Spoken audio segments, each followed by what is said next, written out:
Hello everyone. Many thanks to all the subscribers. The channel is steadily growing, and it's all down to you. Much appreciation. Please, if you are watching this and you are not subscribed, please consider subscribing. Thank you. Today we are at base. One of the subscribers pushed this video to me for a comment. I am happy to oblige. We are talking about the council tax in UK, which is practically crashing the lower paid in this island. For some people who are not familiar with the UK's taxes, I am going to explain briefly what council tax is all about. Council tax is a system of local taxation collected by the local councils. It is a tax on domestic property. The value of your house in theory determines how much tax you are going to be charged. The money that is collected goes towards maintenance of roads, street lighting, street cleaning and rubbish collection, and for things like Meals on Wheels. The above reasons are all subject to debate. 1. The tax has gone up so much.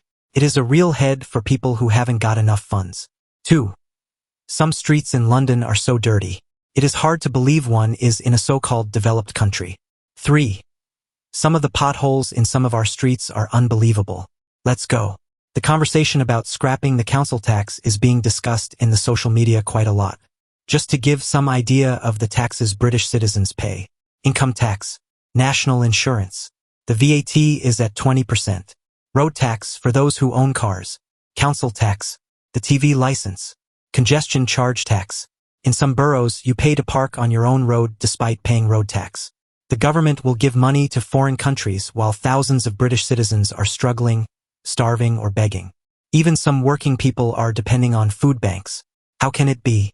With all the taxes subjected to British citizens, especially the fact that they are already paying income tax and national insurance, probably it is time for the government to think again and scrap the council tax. The value of your house should have nothing to do with the services that you receive, if any.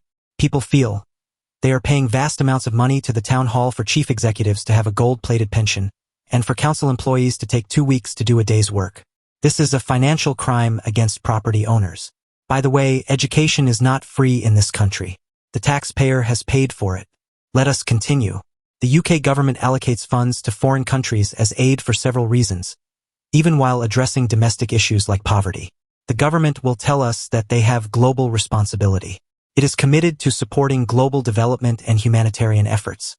They see this as a moral obligation to help those in dire need, such as in conflict zones or areas hit by natural disasters. The government will tell us they are providing international stability, providing aid and help stabilize regions, reducing the risk of conflict.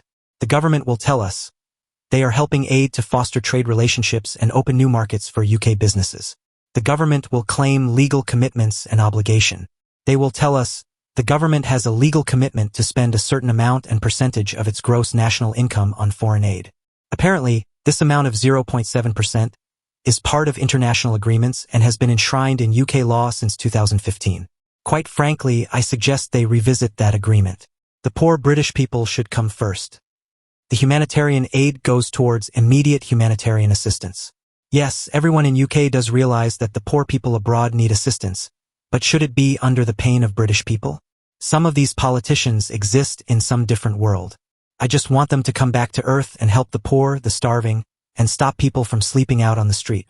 You, the government, have the money. If you can help foreigners, then surely you can help your own. If the government is able to give billions of pounds of money to foreign countries, then it is apparent British people are paying too much tax. While these points above highlight the rationale behind foreign aid, it is also important to recognize the concerns about domestic poverty. Balancing international aid with addressing local issues is a complex challenge for any government.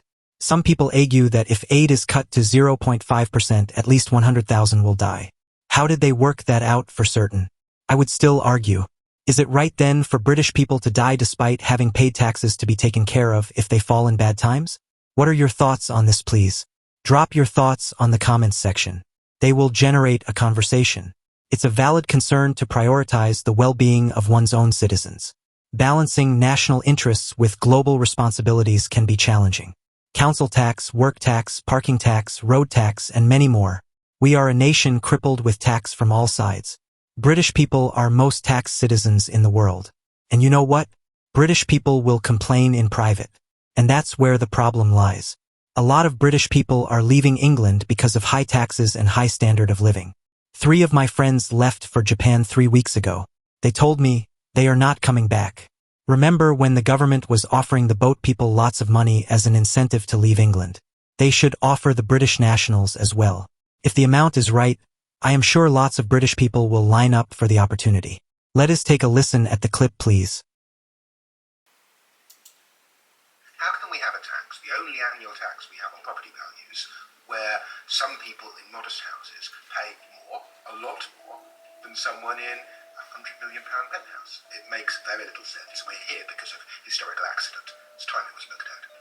That's what one British tax lawyer makes of council tax, and it's an opinion shared by numerous financial experts.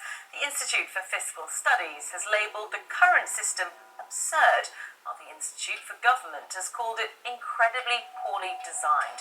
But why is it so controversial, and does it need reform? Council tax, as we know it today, was introduced in 1993 under the John Major government. It was done in response to the hugely unpopular poll tax introduced by Margaret Thatcher, which sparked riots across the UK. Council tax is a tax on property and helps pay for local services like rubbish collections, libraries and schools. Houses are split into different categories known as bands. Scotland and Wales have their own bands, but in England there are 8 of them from A to H, with Band A houses worth the least, up to £40,000, and Band H the most, more than £320,000. The higher the band, the higher the rate of tax, with each council setting their own rates. But there's a problem. The band your house falls into is based on the value of the property in 1991, not today's price. Here's that British tax lawyer again. Since then, 2 things have happened. First of all, there's been a massive explosion in house prices, particularly in the southeast, particularly in London, particularly in prime London. The second thing that's happened is that the valuation basis of council tax was never changed. Politicians are terrified of changing council tax. Some people will pay more, they will be angry, and therefore when your house is valued and put in one of these bands for council tax purposes, it's valued using the kind of imaginary time travel that looks at what its valuation would be in 1991. That's bonkers. So, 2 houses could be tens or even hundreds of thousands of pounds apart in value today, but remain in the same tax band because they had the same value more than 3 decades ago. Council tax also differs around the country. Some of the cheapest council tax is in London, including boroughs like Westminster, which has some of the most expensive property in the country. That's because councils that have a population with greater reliance on public services need to raise more money to fund them. This gives us a system where places like Nottingham, Hartlepool or Liverpool end up paying 2.5 times what people in Westminster do. That effect is then made worse by the fact there's only 8 bands. So let's say you live in a £100 million penthouse in Westminster. You will pay the top rate of council tax in Westminster, which is just under £2,000. Say, on the other hand, you live in a very average semi in Blackpool. You will pay about £3,000. So that's mad. So, what changes could the government make? Well, the Labour-run Welsh Government plans to overhaul the tax system in Wales in 2028. During the general election campaign, Labour said they would not change England's council tax banding if they won. But there have been unconfirmed reports the government could replace the banding system altogether in favour of a 0.5% tax on the value of a property per year. Although some experts warn this model discourages people from making home improvements.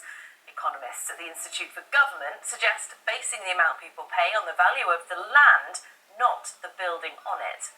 There are also calls from some council chiefs for better redistribution of cash between local authorities, so that those with greater costs aren't passing it on to residents. Changes to taxation often produce winners and losers, but the current system is widely considered most beneficial for the very wealthy.